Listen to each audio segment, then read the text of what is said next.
합니다. 아멘.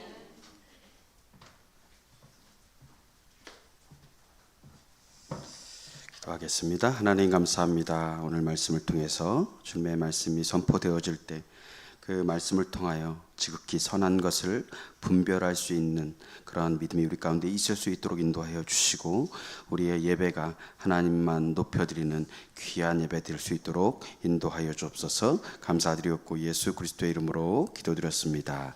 아멘. 오늘은 우리가 빌립보서 말씀을 통해서 교회를 교회되게라는 말씀을 가지고 함께 은혜를 나누고자 합니다. 여러분, 예수님 믿는 거 기쁘신가요? 그리 기쁜 것 같은 반응은 아닌 것 같습니다. 하나님을 믿으면 믿을수록 더 우리의 삶 가운데 기쁨이 충만해지기를 주님의 이름으로 축복합니다. 오늘날 한국 사회에서 교회에 대해서 가장 많이 회자되어지는 말 중에 하나가 교회가 교회다워야 된다라는 이야기일 것입니다. 그만큼 교회가 이 세상 사람들이 바라볼 때 교회답지 못한 것 같다라는 그러한 뜻을 우리에게 비춰주는 말이 아닌가 싶습니다. 세상의 빛과 소금으로 또 하나님은 우리를 불러주셨는데, 세상과 별반 다를 것 없이 보여지고, 또 교회가 오히려 사회로부터 비난을 받고 성도들조차도 이 교회를 신뢰하지 못하는 그러한 현실 속에서 우리가 과연 교회가 교회되게 하는 것이 무엇일까, 그것을 고민하며 또 말씀을 함께 살펴보고자 합니다. 그래서 교회는 단순히 교회 건물을 의미를 하는 것이 아니라 그리스도를 머리로 삼는 그런 살아있는 공동체를 의미하는 것이죠. 그래서 우리가 어떤 일들을 할 때도 본질이 중요하지요. 본질에서 벗어나는 것을 우리는 늘 주의하며 살아가야 합니다. 교회의 본질을 우리가 살펴보면, 첫째는 하나님이 거룩한 교회를 원하시기 때문에 우리가 거룩해야 한다라는 것이죠.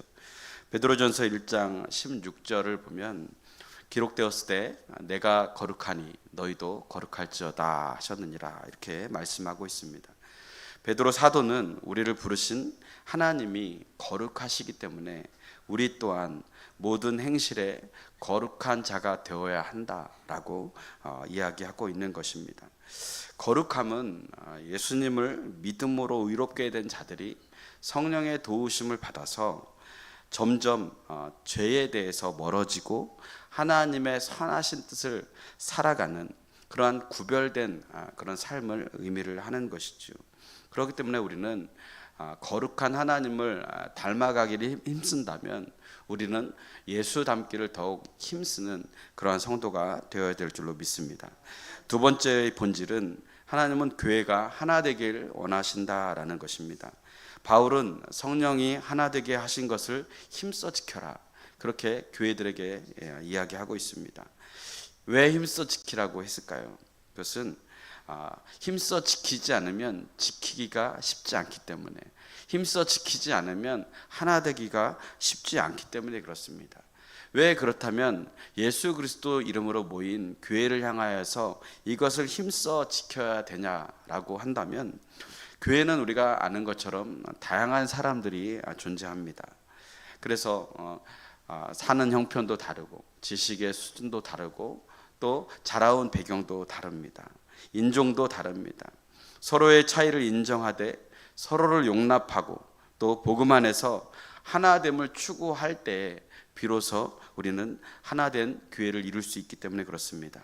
마치 몸이 하나이지만 서로가 다른 지체를 가지고 다른 기능을 이루어가는 것처럼 예수 그리스도를 통해서 한 몸이 된 우리들은 서로가 다르고 생김새도 다르고 재능도 다르고 할 수 있는 것도 다르지만 우리에게 주어진 그런 지체의 모습들, 역할들은 다 다르기 때문에 우리가 그것을 통해서 분열되어지는 것이 아니라 서로가 서로를 돕는 그러한 모습으로 살아가야 된다라는 것이죠. 그래야 할 때 그리스도 안에 한 몸이 되어질 수 있습니다. 세 번째로는 하나님은 섬기는 교회를 원하신다라는 것이죠. 마가복음 10장 45절 우리 함께 읽어보겠습니다. 시작. 인자가 온 것은 섬김을 받으려 함이 아니라 도리어 섬기려 하고 자기 목숨을 많은 사람의 대속물로 주려 함이니라. 교회는 이 세상 속에서 예수님의 손과 발이 되어야 합니다. 그 의미는 세상을 향해서 연약한 자들을 돌보고 또 고통받는 이웃들과 함께 하며 복음 안에서 항상 기뻐하고 쉬지 않고 또 감사함으로 우리에게 주어진 섬김의 삶을 살아가도록 하는 것입니다. 특별히 이러한 교회의 본질을 근거로 오늘 우리가 빌립보 교회의 모습을 통해 우리가 회복해야 할 교회다움, 교회가 교회 되는 것이 무엇인가에 대해서 함께 말씀을 나누기를 원합니다. 오늘 본문은 바울이 빌립보 교회에 보낸 서신의 서두에 해당이 됩니다. 빌립보서는 바울이 감옥에 갇혀 있을 때 썼습니다. 그래서 흔히 옥중서신이다라고 이야기를 하죠. 우리가 아는 것처럼 옥중서신이 4개가 있죠. 무엇일까요? 에베소서, 빌립보서, 골로새서, 빌레몬서, 이 4권의 책이 옥중에서 기록되어졌습니다. 그런데 오늘 특별히 이 빌립보서를 보면 그가 감옥에 있다라는 것을 의식하지 않으면 알 수 없을 정도로 그 10년 가운데 충만한 기쁨이 있는 것을 보게 되어집니다. 왜 그럴까요? 왜 지금 본인은 복음을 전하다 감옥에 갇혀 있음에도 불구하고 지금 밖에 있는 사람들을 향하여서 자신의 처지를 뛰어넘는 그 기쁨을 호소하고 있는 것일까요? 그 이유는 단순합니다. 빌립보 교회가 바울이 보기에 진정으로 교회다운 교회였기 때문에 그렇습니다. 바울은 이 편지를 통해서 교회를 교회되게 하는 요소가 무엇인지 우리에게 보여주는데, 그렇다면 그 교회가 교회다워지는 그 모습을 위해서 회복되어져야 될 것이 있다라는 것을 우리가 반대로 이해할 수 있는 것이죠. 빌립보 교회가 왜 이러한 기쁨이 충만한 교회였을까? 그것은 빌립보 교회가 복음을 중심에 두는 교회였기 때문에 그렇습니다. 우리 5절 말씀을 한번 읽어보겠습니다. 다시 시작. 너희가 첫날부터 이제까지 복음을 위한 일에 참여하고 있기 때문이라. 빌립보 교회는 바울이 개척했죠. 바울이 개척하고 그 복음을 받아들이고 그 교회가 시작된 첫날부터 지금까지 변함없이 복음을 위해 살아가는 교회였음을 바울은 너무나 잘 알고 있었습니다. 그래서 바울이 그 교회가 개척된 이후로 바울이 어디에 가서 선교 활동을 하고 복음을 전하든 이 빌립보 교회가 든든하게 이 바울의 사역을 지원했습니다. 기도로 함께 했고 물질로 함께 했습니다. 그래서 바울은 이 빌립보 교회를 생각할 때마다 늘 하나님 앞에 감사하다라고 여겼다라는 것이죠. 여러분, 교회의 가장 중요한 본질은 그래서 복음에 있는 것입니다. 바울은 자신의 사생활을 위해서 이 빌립보 교회에게 도움을 청한 것이 아니라 이 복음을 전하는 일에 너희가 함께 동역했으면 좋겠다라는 마음을 가지고 함께 동역했습니다. 바울은 그 사실에 대해서 그래서 늘 감사했고 그것이 그가 이 교회를 기억하며 기뻐할 수 있는 이유가 되었다라는 것입니다. 복음이 가장 중요하게 여겨졌던 사람이 사도 바울인데 그 가장 중요한 본질을 계속 지켜나가기를 힘썼던 교회가 빌립보 교회이니만큼 그 교회를 생각할 때마다 얼마나 마음이 기쁘겠습니까? 내가 가장 원하고 내가 가장 바라고 내가 가장 이 교회에 기대하는 것을 이 교회가 이루어가고 있다는 생각을 하니까 너무너무나 마음이 기쁘고 지금 내가 비록 힘들고 감옥에 있지만 그 교회를 생각하면 너무나 기쁨이 충만한 것이죠. 사도 바울은 이 빌립보 교회를 떠나면서 자신의 후계자로 에바브로디도라는 제자를 세우게 됩니다. 이 제자에게 자신이 개척한 빌립보 교회를 맡기고 늘 해오던 것처럼 다른 지역 하나님이 이제 땅끝까지 복음을 전파하라고 하신 그 사명을 따라서 교회를 전전하며 또 지역을 전전하며 교회를 개척하고 복음을 전합니다. 그런데 3차 전도 여행이 끝날 무렵에 이제 유월절이 점점 다가옵니다. 그러니까 바울이 생각하기에 유월절이 점점 다가오니까 유월절에 유대인들이 어디에 모일까요? 예루살렘에 모입니다. 그러니까 세계에 흩어져 있는 디아스포라 유대인들이 유월절이 되면 다 예루살렘에 모이기 때문에 바울이 급하게 행랑을 꾸려서 자신도 이제 유월절을 또 지키고 그 유월절을 통해서 돌아온 이 유대인들에게 예수 그리스도의 복음을 전해야겠다라는 생각들을 가지고 예루살렘으로 떠나게 됩니다. 그런데 그 예루살렘에 도착해서 이렇게 이제 또 복음을 전하려고 하는데 어디서 많이 본 사람들이, 다윗을 알아본 많은 사람들이 이 다윗을 보고 이렇게 손가락질을 하는 거예요. 왜냐하면 이 다윗이 성전 앞에서 헬라인과 대화를 나누는 모습을 보고 이 많은 유대인들이 야, 우리의 율법에는 저 헬라인들, 이방인들을 성전에 들일 수 없는데 바울이 헬라인을, 이방인을 성전에 들어오게 했다라는 그런 오해를 하고 그를 고소하게 된 겁니다. 더군다나 바울은 할례를 받지 않아도 구원에 아무런 상관이 없다라고 하면서 유대인들이 그토록 중요하게 여기던 그런 율법조차도 무시했었거든요. 그렇기 때문에 이 유대주의자들은 이 바울에 대해서 굉장히 안 좋은 생각들과 미인털이 박혀 있는 상황이었습니다. 그리고 더군다나 가는 곳마다 유대인 회당에서 너희가 기다리던 메시아가 예수 그리스도이다, 그러면서 예수 그리스도의 주되심을 늘 가리키고 또 전파하니까 이 유대인들은 이 바울을, 그런 바울의 모습을 볼 때마다 죽이려고 안달이 나 있었던 것이죠. 그래서 유대주의자들은 예루살렘에서 이 바울을 알아보고서 거짓 증인을 앞세워 가지고 이 고발을 해서 감옥에 가두게 됩니다. 그래서 그러한 감옥에 갇혀 있는 과정 속에서 다행히 바울이 로마 시민권자였기 때문에 어느 정도 이 국가의 권력에 도움을 받으면서, 보호를 받으면서 로마로 압송되어지게 됩니다. 그리고 이 로마 감옥에서 이제 2년여 시간이 흐른 그런 상태였습니다. 그 상태에서 이 에바브로디도를 통해서 이제 그 교회의 소식을 듣게 되고 그것에 대해서 답하는 편지를 쓰게 되는데 그것이 바로 빌립보서입니다. 다행히 이 로마 감옥은 이 로마 시민권자에게는 가택연금 상태로 감옥 생활을 하게 했습니다. 가택연금이라는 것은 일반 이 감옥, 이 어두침침한 그런 갇혀 있는 감옥이 아니라 누구나 쉽게 와서 면회를 할 수 있고 또 사람을 자유롭게 만날 수 있는 그런 어떤 어느 정도의 그런 자유로운 생활이 가능한 그런 감옥 생활을 하게 되었습니다. 그래서 이 바울이 그 감옥에서 자신을 찾아오는 사람을 만날 수 있었고 또 자기가 필요에 따라서 편지를 써서 다른 지역에 또 이 글을 전달을 할 수 있었습니다. 그렇게 이제 감옥 생활을 하다 보니까 바울이 감옥에 투옥됐다라는 이야기들을 바울이 복음을 전했던 많은 교회들이 이제 그 소식을 듣게 돼요. 그래서 그 소식을 이제 빌립보 교회도 듣게 되어집니다.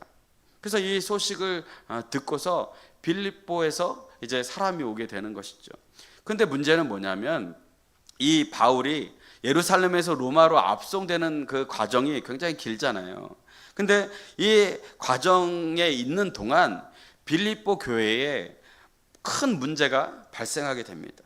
그 문제는 뭐냐면 그 교회에 유력한 사람이 둘이 있습니다. 그 두 사람이 제1 여전도 회장, 제2 여전도 회장이에요. 그래서 이 두 여전도 회장이 유오디아와 순두계라는 사람입니다. 이 두 사람은 둘 다 직분자에다가 경제적으로도 굉장히 좀 풍요롭고 또 사람들에게 그 믿음을 인정받고 신뢰받는 그런 여성들이었습니다. 특별히 우리가 아는 것처럼 빌립보 교회가 이 자주장사인 루디아를 통해서 시작으로 이 여성이 주축이 되어서 교회가 시작됐어요. 여성이 많으면 뭐가 많아요?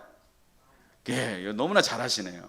말이 이렇게 많고 구설수가 많아집니다. 소문이 많습니다. 말 하나 있는데 10가지 소문이 벌써 여기까지 쫙 나는 거예요. 예. 그렇다 보니까 그러한 상황들 속에서 이제 말이 많아지다 보니까 말이 많으면 문제가 많아지거든요. 그렇다 보니까 그러한 것들이 오해가 오해를 낳고, 그렇다 보니까 서로 교회 안에서 관계가 틀어지는 겁니다. 그래서 이 서로가 자신의 기득권을 유지하기 위해서 자신들이 친한 사람들이 있잖아요. 자신들하고 또 가까운 사람들이 있잖아요. 자신을 잘 따르는 사람들이 있잖아요.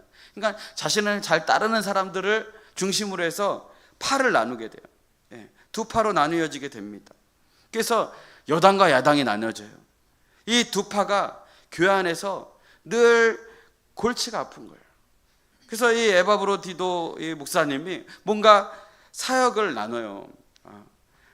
집사님, 우리가 이번에 이러한 일들을 하면 좋겠습니다. 그러면 이쪽에서 목사님 뜻이니 그렇다면 우리가 따라야죠. 그러면 여기서는 아닙니다. 그렇게 자꾸 제동을 거는 거예요. 그래서 한쪽이 동의하면 한쪽이 반대하고, 그래서 뭐 사역이 제대로 되어지질 않고 자꾸 다툼이 일어나는 겁니다. 에바브로디도가 아무리 중간에 이거를 중재를 해도 해결되어지지 않는 거예요. 근데 이 두 사람의 공통점이 뭐냐면, 이 두 사람이 누구한테 성경을 배웠냐면 사도 바울에게 성경을 배웠어요. 사도 바울에게 성경 공부를 배웠어요. 그렇다 보니까 이 사도 바울을 둘 다 존경해요. 그리고 사도 바울이 말하는 거라면 그것을 하나님의 말씀으로 받고 순종합니다. 그래서 이때 이 사도 바울이 감옥에 갇혔다라는 소식이 빌립보 교회에 이렇게 전달이 되어지니까 에바브로디도가 생각한 거예요. 이 소식을 기점으로 해서 좀 교회가 다시 하나 되고 회복되어지는 계기로 만들자. 그래서 이제 아이디어를 내가지고 부르는 거예요. 부르는 거예요. 유오디아 집사님, 순유계 집사님, 잠깐 저 좀 보시죠. 부르는 거예요. 그래가지고 이야기를 하는 거예요. 우리 여러분 사도 바울 선생님 잘 아시죠?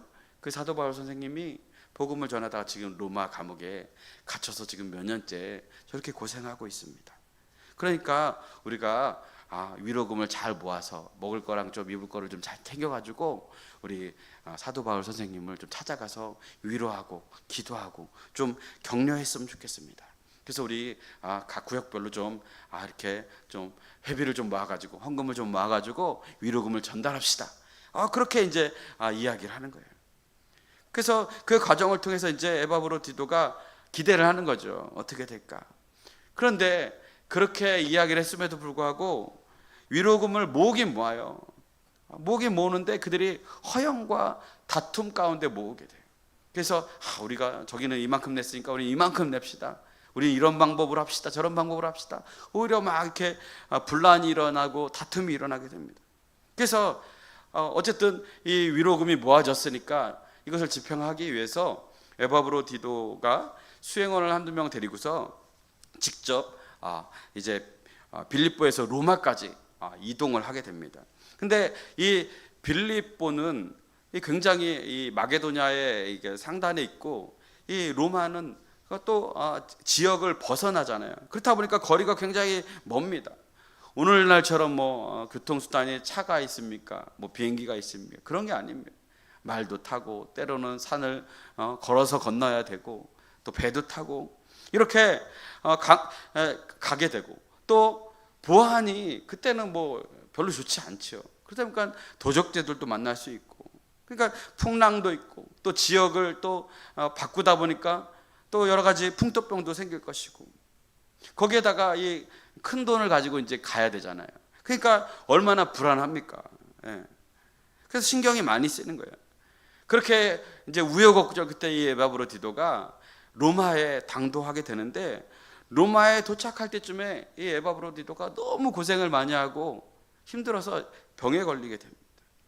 다행히 이제 로마에 도착해서 바울을 만나기는 하지만 그만 그곳에서 쓰러져서 끙끙 앓게 돼요.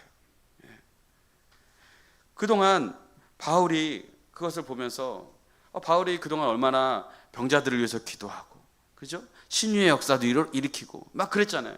그래서 바울이 이 에바브로디도를 위해서 열심히 기도합니다. 열심히 간호하면서 기도해요. 그러나 이 병의 차도가 별로 없습니다. 오히려 병이 악화되어지고 막 오늘 내일 하면서 막 사경을 헤매는 거예요. 그러니까 바울이 너무너무 답답한 거예요. 그래서 안 되겠다. 내가 이 에바브로디도가 목회하고 있는 이 빌립보 교회에 전가를 보내가지고 이 에바브로디도를 위해서 우리 함께 기도하자고. 그렇게 편지를 이제 쓰게 되죠. 그래서 그렇게 이제 편지를 보내고 나서 열심히 간호하고 기도합니다. 근데 어느 날 이 에바브로디도가 정말 아무 일이 없었다는 듯이 이제 기운을 차려요. 그리고 이미 이제 빌립보에 그런 소식을 전했기 때문에 바울은 이 에바브로디도가 정말 그렇게 막 자신을 위로하기 위해서 온 사람이 중병에 걸려가지고 이러고 있으니까 얼마나 마음이 불편합니까? 근데 이 병에서 이제 나음을 얻으니까 너무너무 기쁜 겁니다. 그래서 이 소식을 교회에 알려야 되겠다. 빌립보 교회에 기도해 줘서 너무너무 고맙다. 이 에바브로디도 목사님이 다시 기운을 차렸다고. 그래서 그것을 기뻐하면서 편지를 쓴 게 빌립보서예요. 그래서 자신의 현실은 지금 가택연금 상태로 자유롭지 못해요. 감옥에 있어요. 그죠? 그런데 자신을 위로하겠다고 찾아온 이 제자가 병이 걸려가지고 쓰러졌는데 오늘 내일을 알 수 없을 정도로 그렇게 사경을 헤매니까 오히려 마음이 더 불편하죠. 근데 그가 그 병에서 이제 나음을 얻으니까 너무너무 기뻐하면서 너희도 기뻐해라. 성도들 다 기뻐해라. 그러면서 막 그 기쁨을 그 편지에 막 이렇게 감출 수 없을 정도로 막 이렇게 기록하게 돼요. 그런데 문제는 뭐냐면 그렇게 그 교회에다가 기뻐하라고 그렇게 막 이제 이야기를 했는데 에바브로디도가 이렇게 정신을 차리고서 자기가 이 바울을 생각해서 이렇게 위로금도 가지고 가고 격려하고 위로하기 위해서 왔는데 그냥 뭐 그것만 전달하고 갔겠습니까? 자신의 교회에 대해서 이야기를 하는 거예요. 바울 선생님, 사실 우리 교회에 이런 문제가 있습니다. 지금 교회가 두 파로 나뉘어 가지고 지금 교회가 제대로 된 사명을 감당할 수가 없습니다. 그래서 이야기를 들어보니까 교회가 너무 냉랭하고 기쁨도 사라지고 이제 사랑도 별로 없고, 그래서 바울은 그 소식을 듣고서 복음의 기쁨이 지금 무너졌기 때문에 다른 거에 자꾸 관심을 가지고 다른 것으로 그것을 교회 안에서 채우려고 하다 보니까 교회가 이렇게 자꾸 분열된다라는 것을 깨닫게 돼요. 그래서 바울이 단도직입적으로 이야기를 해요. 복음의 기쁨이 회복되어지면 이 문제가 다 해결될 수 있다. 그렇게 이야기를 하는 거예요. 복음의 기쁨이 회복되어져야 전도도 되는 것이고, 복음의 기쁨이 회복돼야 부흥도 되고, 그래야 우리가 예수님을 잘 믿을 수 있는데, 복음의 기쁨 외에 다른 거에 자꾸 이렇게 빠져서 사니까 이렇게 교회가 분열되는 것이다 라는 것으로 진단을 하는 것이에요. 그래서 여러분, 사실 복음의 기쁨을 잃어버리면 다 잃어버리는 것입니다. 우리가 교회 다니는 것도 복음의 기쁨을 잃어버리면요, 허망한 거예요. 복음이 기쁜 소식인데 이 기쁨이 사라지면 어떻게 우리가 신앙생활을 잘할 수 있겠습니까? 그래서 예수 믿는 게 기뻐야 예배도 사모함이 되고, 예수 믿는 기쁨이 있어야 기도도 하는 거예요. 예수 믿는 기쁨이 커야 그 복음의 기쁨을 다른 사람하고 나누고 싶어서 전도도 하는 겁니다. 교회 와서 늘 소처럼 억지로 끌려가지고 그냥 제수처럼 앉아있다 가면 여러분, 그 마음 가운데 어떻게 예배가 사모함이 되겠습니까? 어떻게 기도할 수 있겠습니까? 예수 믿는 게 기쁘면 모든 것이 다 기쁜 거예요. 그래서 우리의 신앙생활이 힘든 거는 우리가 예수를 믿는 그 기쁨을 사탄에게 빼앗겼기 때문에 그래요. 그러므로 우리가 빨리 예수 믿는 기쁨을 회복하기를 힘써야 돼요. 예수 믿는 게 고달프면요, 모든 게 다 고달픕니다. 여기 있는 분들은 다 예수 믿는 게 기쁘시죠? 고달픈 사람 한 2명 있어요 지금. 그러면 그냥 교회가 그냥 끌려오게 되는 겁니다. 뭘 해도 재미가 없고 뭘 해도 부담스럽고, 목사님이 관심 가져주는 게 그냥 너무너무 막 힘든 거예요. 그래서 바울이 에바브로디도가 이 회복된 기쁨을 나누는 것처럼 이 영혼한 사람이 다시 살아나고 그 기쁨이 나에게 정말 이 환경을 넘어선 기쁨을 준 것처럼 너희도 지금 이 빌립보 교회가 분열되어 있고 힘들고 어렵지만 하나님이 주신 그 복음의 기쁨을 회복하면 너희 지금 이 모든 문제들이 다 해결될 수 있다. 그렇게 이야기하는 거예요. 여러분, 우리도 기쁨이 있어야 다른 사람들에게 은혜도 베풀고 다른 사람에게 복음을 전하는 거예요. 그래야 이웃을 사랑하는 겁니다. 그래서 바울은 비록 지금 감옥에 있지만 기뻐하라고 말하고 있는 거예요. 근데 이 감옥에서조차 이 정말 어려운, 정말 오랜 시간 동안 감옥에서 있으니까 얼마나 불편하고 힘들고, 도대체 나는 하나님이 살려주시는 건가? 언제 나를 다시 사용해 주실까? 그런 상황에 있음에도 불구하고 지금 감옥이 아닌 세상에서 정말 너무 편하게 신앙생활하고 있는 사람들에게 오히려 감옥에 있는 사람이 기뻐하라고, 복음의 기쁨을 빼앗기지 말라고 그렇게 이야기를 하니까 그 교회에 있는 사람들이 마음이 어떻겠습니까? 부끄럽지 않겠습니까?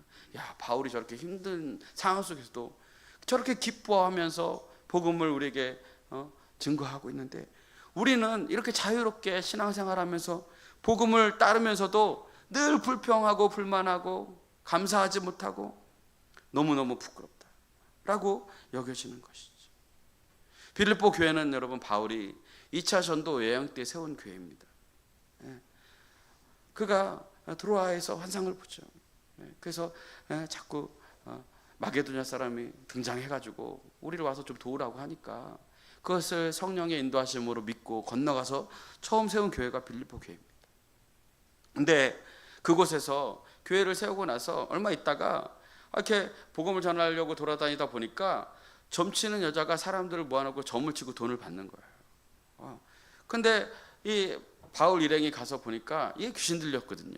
그래서 얘가 귀신 들려 있어서 이렇게 자유롭지 못한 삶을 살아가니까 그 여자에게 들러붙어 있는 귀신을 예수 그리스도 이름으로 쫓아내줘요. 그래서 이 여종이 자유함을 얻게 돼요. 그런데 문제는 뭐냐면 이 귀신 들린 여종을 통해서 점치는 그것을 통해서 뒤에서 브로커가 있었던 거예요. 그래가지고 이 여자가 귀신 떠나서 자유롭게 되면 기뻐해야 되잖아요. 근데 불행한 거야. 이제 내 밥줄이 끊겼다고 생각하니까. 그래서 자신의 바울 일행이 당신들이 누군데 내 나와버려 와가지고 내 사업을 이렇게 망쳐. 그래서 신고를 해버려요. 고소를 합니다. 그래가지고 감옥에 갇혀요. 감옥에 갇혀요. 그러면 이 바울과 실라는 어떤 마음이 들까요? 야, 우리가 복음을 전했고 또 저 여인이 저렇게 귀신의 악한 사탄에 매여 있다가 자유함을 얻어서 우리가 좋은 일을 했는데 감옥에 들어가는 게 이게 맞아요? 하나님, 이게 맞습니까? 하나님이 살아계시면 어떻게 이렇게 할 수 있습니까? 이렇게 낙심하고 불평해야 되잖아요. 근데 바울 신라가 어떻게 해요?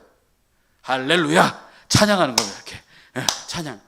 하나님, 우리를 이렇게 복음의 일꾼으로 사용해 주셔서 감사합니다. 우리가 복음을 전하니까 악한 사단이 우리가 너무너무나 위협이 되니까 우리를 이렇게 가둬놨습니다. 하나님, 우리를 이렇게 복음으로 성령으로 충만케 하시니 감사합니다. 그래서 오히려 막 그냥 그 밤중에 그냥 찬양하는 거예요.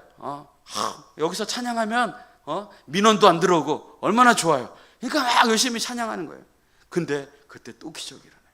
찬양을 하니까 어떻게 돼요? 지진이 막 일어나면서 감옥이 터지고 문이 열려버려요.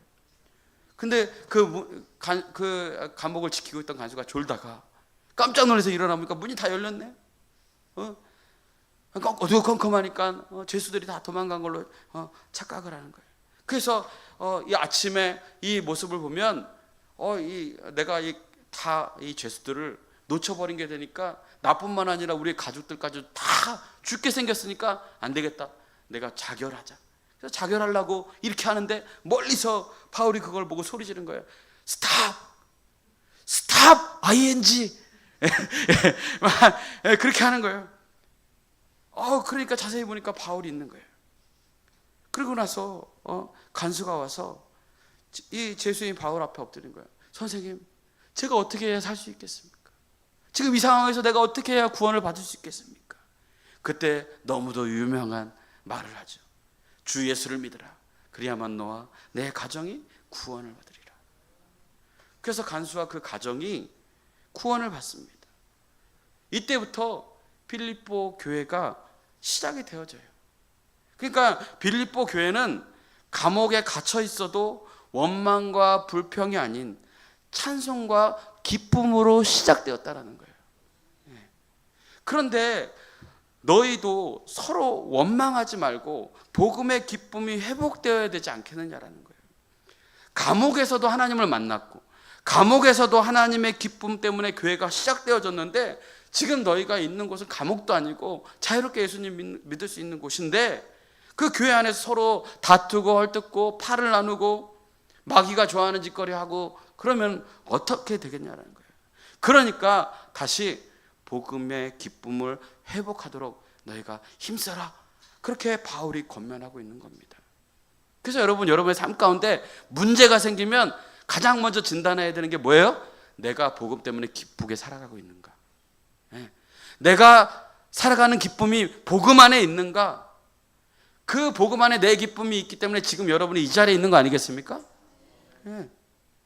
여러분 교회를 교회되게 하는 첫 번째 핵심은 그래서 복음의 중심성입니다. 복음은 단지 예수님을 믿는 믿음으로 끝나는 것이 아닙니다. 나 예수님 믿었으니까 이제 구원받았어 끝, 이게 아닙니다. 구원의 기쁜 소식으로 내 삶 전체가 반응하는 것입니다. 그 복음의 기쁨을 따라서 날마다 살아가는 겁니다. 그래서 그 복음의 기쁨을 따라 살아가다 보니까 내 삶에 감사가 넘치고 내 삶이 변화되어지고 내 인생의 목적이 하나님이 기뻐하시는 방향으로 바뀌어져 나가는 거예요. 복음이 우리의 삶에 반응하면 그래서 기쁨이 회복되어지는 줄로 믿습니다. 목사님, 제 인생이 너무 기쁘지 않아요. 너무너무 힘들어요. 왜 세상은 이렇게 고달플까요? 답은 하나예요. 복음의 기쁨을 회복시켜야 되는데 복음의 기쁨이 무너져 내렸기 때문에 그렇습니다. 우리의 상황과 현실이 나의 행복을 좌우하지 않습니다. 복음이 내 안에 살아있느냐, 내가 예수 그리스도 안에 거하며 살아가고 있느냐, 그것이 나의 행복을 결정하는 거예요.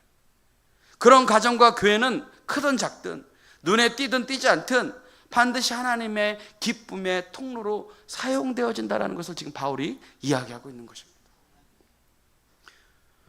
많은 사람들이 교회를 좋은 프로그램이 많고 인테리어가 화려하고 교회가 좀 크고 목사님이 좀 잘생기고 그런 곳이 좋다라고 생각해요. 근데 물론 그런 중요한 요소들도 있지만 그것보다 복음이 중요하다는 거예요.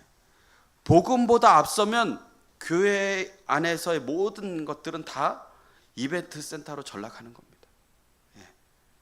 교회가 교회다우려면 그래서 그 중심에는 반드시 예수 그리스도를 믿는 십자가와 부활의 복음이 있어야 되는 거예요.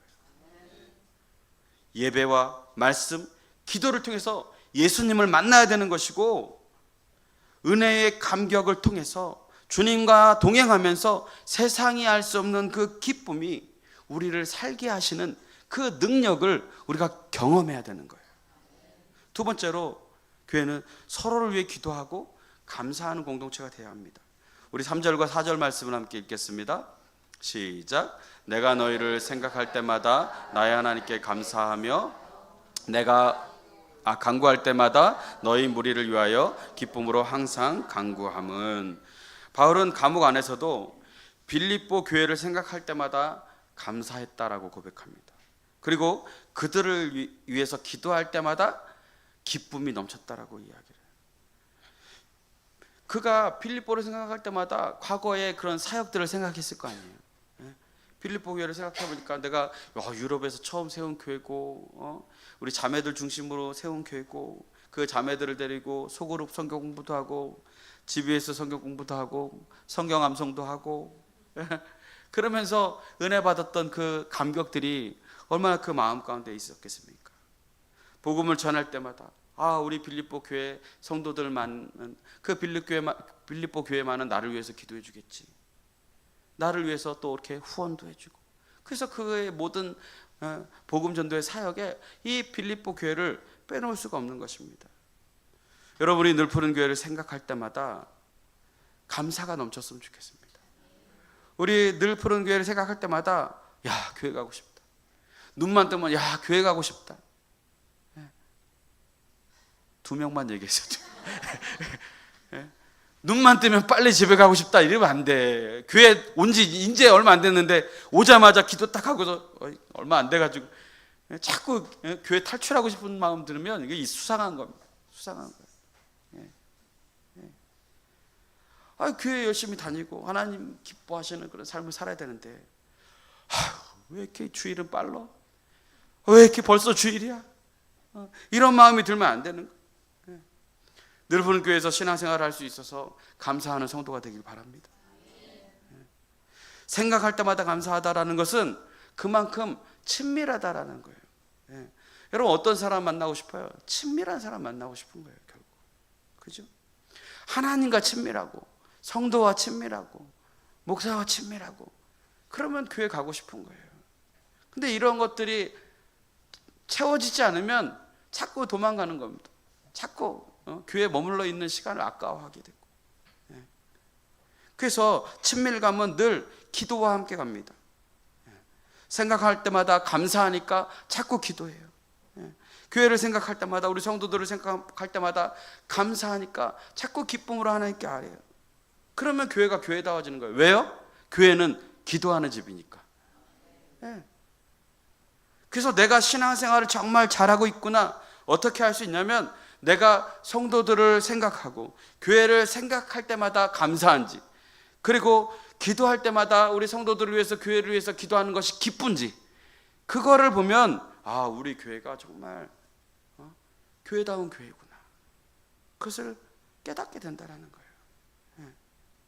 늘 내 문제만 놓고 기도하는 분들이 계세요.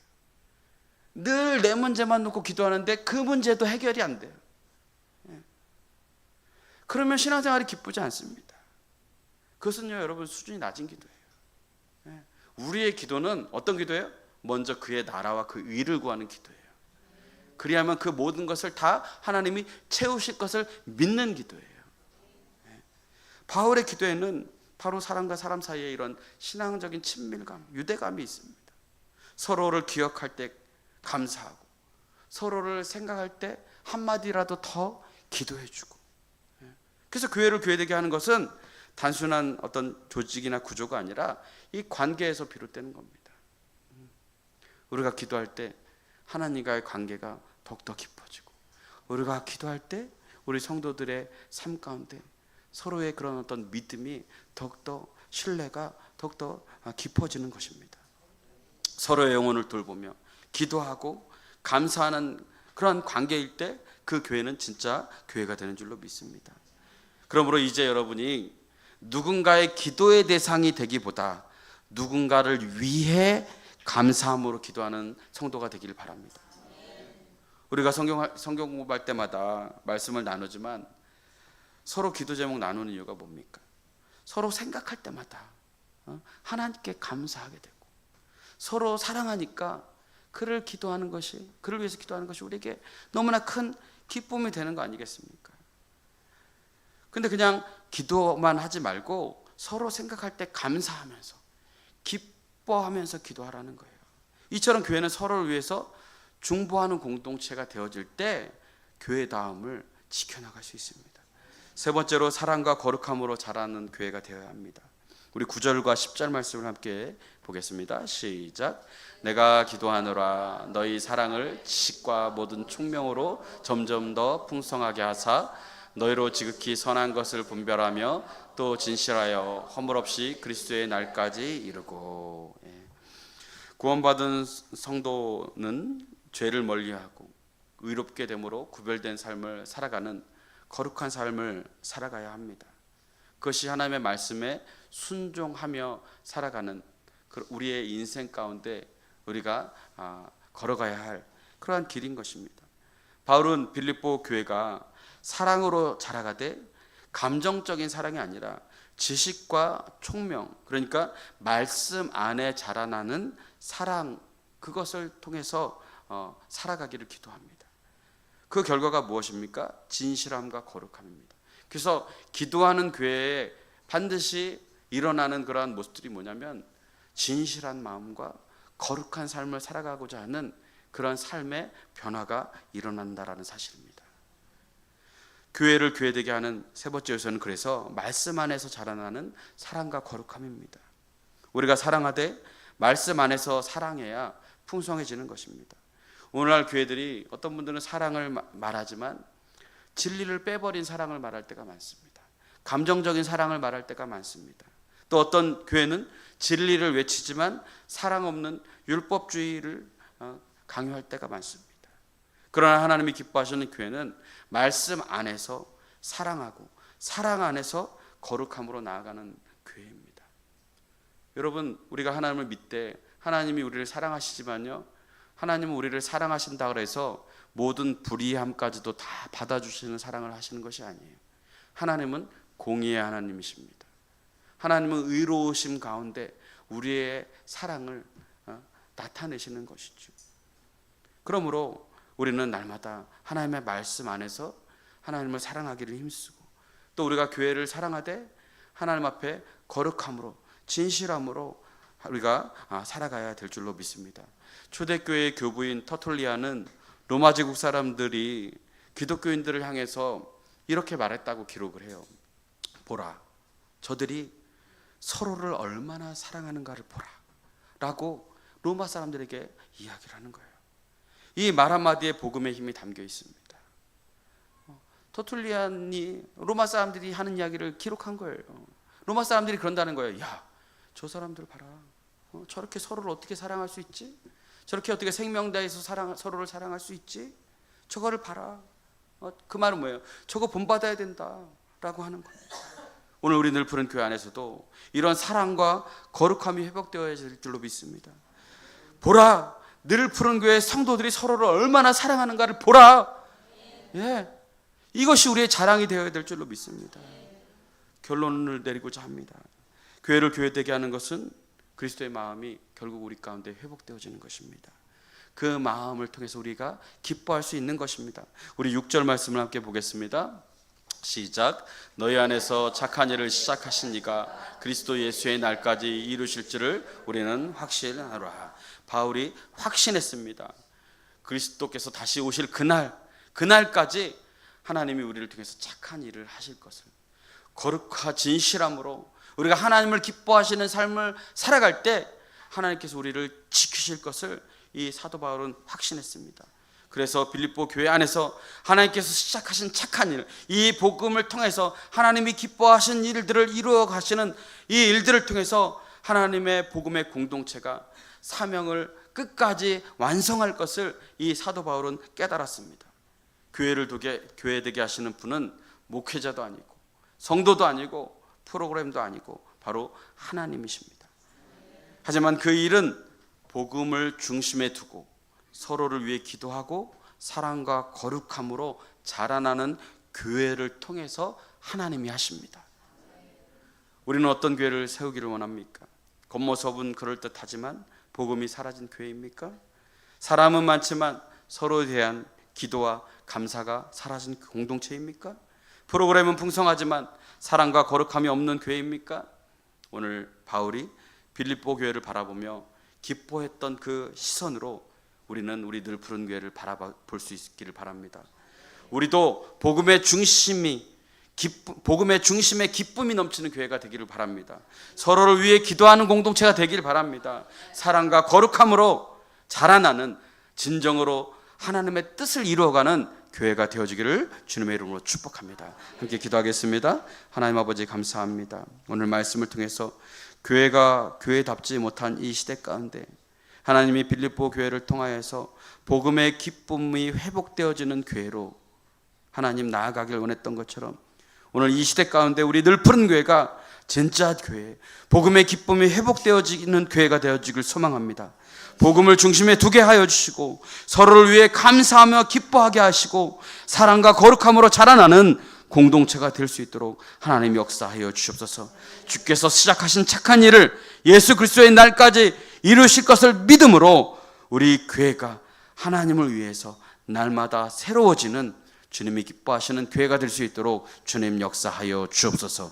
모든 것 감사드렸고 예수 그리스도의 이름으로 기도드렸습니다. 아멘.